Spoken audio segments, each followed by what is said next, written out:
با درود، من اشکان هستم از بخش فنی شرکت پرتو صنعت.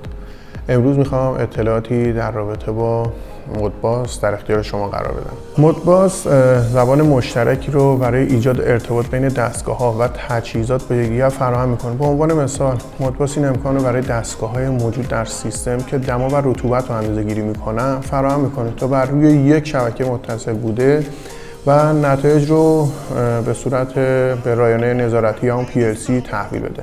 انواع پروتکل‌های ارتباطی مودباس. چند نسخه از پروتکل مودباس برای پورت سریال و اترنت وجود داره. متداول ترین اونها عبارتند از مودباس RTU، مودباس ASCII، مودباس TCP و مودباس پلاس.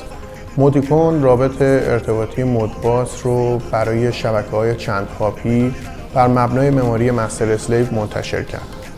ارتباط بین گره‌های مودباس از طریق پیام‌های درخواست، ارسال و پاسخ خواندن حاصل میشه. پروتکل مودباس و رسانه فیزیکی اون. مودباس با انواع مختلفی از رسانه‌های فیزیکی ارتباط برقرار میکنه، از جمله سریال RS232، 485، 422 و اترنت.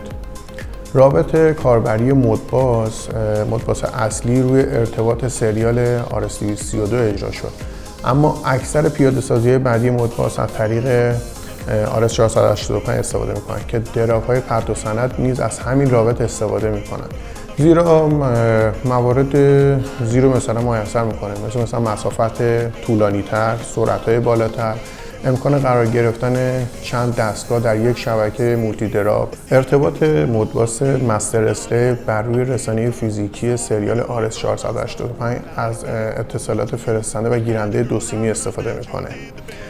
بر روی رابط‌های ساده مانند RS232 یا 485 پیام‌های مودباس به صورت ساده از طریق شبکه ارسال میشن و شبکه فقط ارتباط مودباس اختصاص پیدا میکنه. مقدمه‌ای بر ساختار پیام مودباس. دستگاه‌های مودباس با استفاده از تکنیک مستر اسلیو کار میکنن و برای اترنت از سرور کلاینت ارتباط برقرار میکنن که در آن تنها یک دستگاه مستر سرور قادر به آغاز تبادلات تحت عنوان صفها هستند. سایر دستگاه مثلا اسلیو کلاینت با تحویل داده‌های درخواستی به مستر یا با انجام عمل درخواستی در کوئری پاسخ میدن. اسلیو به هر دستگاه جانبی مثل IO، دریچه، درایو صنعتی مانند درایوهای پرتو صنعت یا سایر دستگاه اندازه‌گیری گفته میشه که اطلاعات رو پردازش میکنن و با استفاده از مودباس پیام پاسخ خود رو به مستر ارسال میکنن. مسترها میتونن تک تک اسلیو ها رو در نظر بگیرن یا پیام های همه جانبه مثلا برودکست مسیج ها ارسال کنن.